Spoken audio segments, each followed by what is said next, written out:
Hey guys, it's Tony. So I'm going to do my best to explain what exactly is happening with AMC right now. To kind of summarize everything, the same thing that's happening with AMC happened with GameStop last week.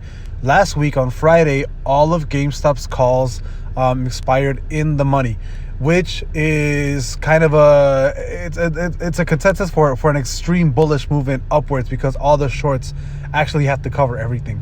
As of right now, all of the calls that are basically being sold for this week, everything is 100% in the money. The one that's expiring for January 29th, the lengthiest out of the money is a $9 call.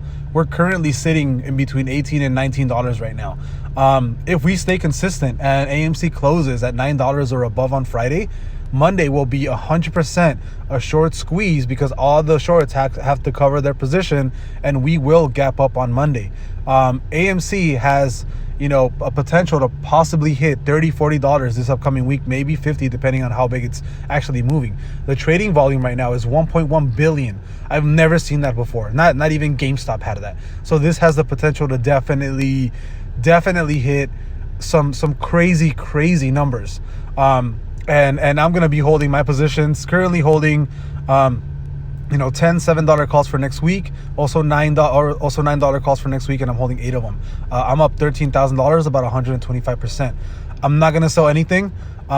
If we do end up closing Friday or like around 12:30, we're above the $9 strike.